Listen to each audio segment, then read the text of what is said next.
बाबा जय झूलेलाल। जय झूलेलाल। चओ पुट कीअं अचणु थियो आहे? बाबा हिकु जनम अञा खपे।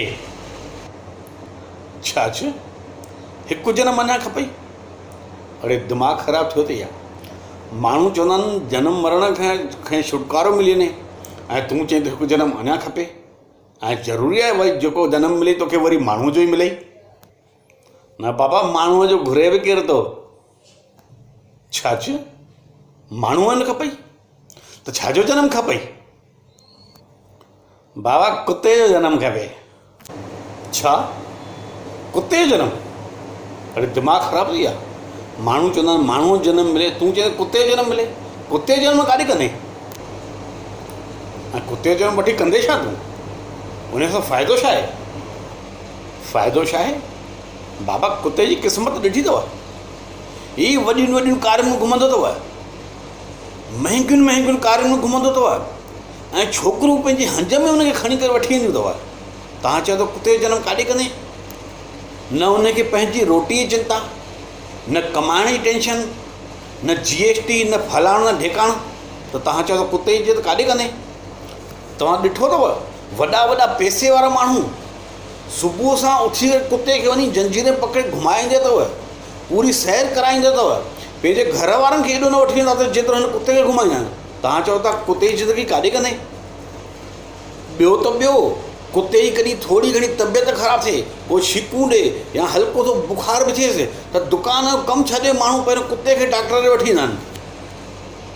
ऐं पंहिंजे घर जे ॿार खे पहिरीं बुखार थिएसि न त फ़ोन ॾियसि दुकान तां हाली टेबलेट ॾेई छॾियोसि, भला शाम जो वठी था वञूंसि।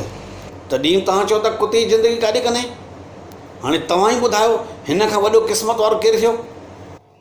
पर पुट उहो सिंधियुनि माण्हू जो कमु थोरी आहे। उहे सभु भया कंदा आहिनि कुतनि खे पालणु, हेॾे घुमाइणु होॾे घुमाइणु, परिवार सां मतिलबु न रखणु। हे सिंधियुनि जो कमु थोरी आहे। न बाबा, तव्हां भुलो था, भयनि खां वधीक अॼुकल्ह सिंधी चरिया थिया अथव। तव्हां उन्हनि जे घर में वञी करे ॾिसो त सही, घिड़ंदो मसो ॿाहिरि कुतो ॿधो पियो आहे। उहो ई कुतो मंझंदि जो वञो त उन्हनि सां गॾु रोटी पियो थो खाए, शाम जो वञो त मालिक पियो थो उनखे घुमाए, अड़े पंहिंजे ॿारनि खे घुमाए। ॿियो त ॿियो, राति जो सुम्हारनि बि पाण सां गॾु था कुते खे, ऐं तव्हां चओ था कुते छा ठही कंदे? पुट उहे चरिया माण्हू, उन सां कंपेयर न कर तूं, उन जूं ॻाल्हियूं ई अलॻि आहिनि।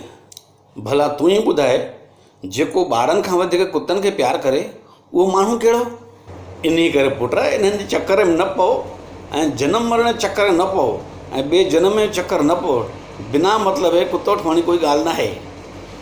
ठीकु आहे बाबा, तव्हां चओ था त मां नथो ठहां, पर बाबा सिंधी माण्हू थी करे घर जे ॿारनि खां वधीक माइने कुते खे ॾियनि था, ताजो बि ॻाल्हि न आहे? हा पुट, ॻाल्हि त सही आहे, पर केरु सम्झाईंदो अॼुकल्ह जे माण्हुनि खे? अॼु माण्हूअ खे पंहिंजो पाण मां फुर्सत कान्हे, हे कुतो वेठा घुमाइनि। माण्हूअ खे पंहिंजे ॿारनि लाइ, पंहिंजे घर लाइ, पंहिंजे परिवार लाइ फुर्सत कान्हे, हे कुता वेठा घुमाइनि। मां इहो नथो चवां की तव्हां कुतनि जी सेवा न कयो, उहे बेज़ुबान जानवर आहिनि, उन्हनि खे तव्हां रोटी खारायो, जेको थी सघे खारायो। ख़ाली कुता ई न, जेके बि पालतू पशु आहिनि, गांयूं, बैल, कुता, बेज़ुबान जानवर, जंहिंजी तव्हां सेवा करे सघो, इन खां वधीक पुञ जी काई ॻाल्हि न आहे।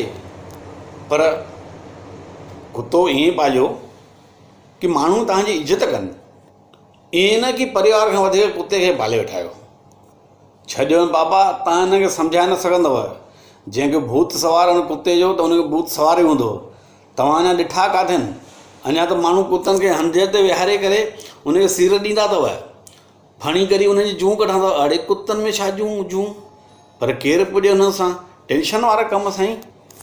जय झूलेलाल दोस्तों, मां कन्हैया आहूजा बिलासपुर मां। हिन वीडियो खे मज़ाक में खणिजो, कोई सीरियसली न खणिजो ऐं कोई पाण ते न खणिजो। जय झूलेलाल।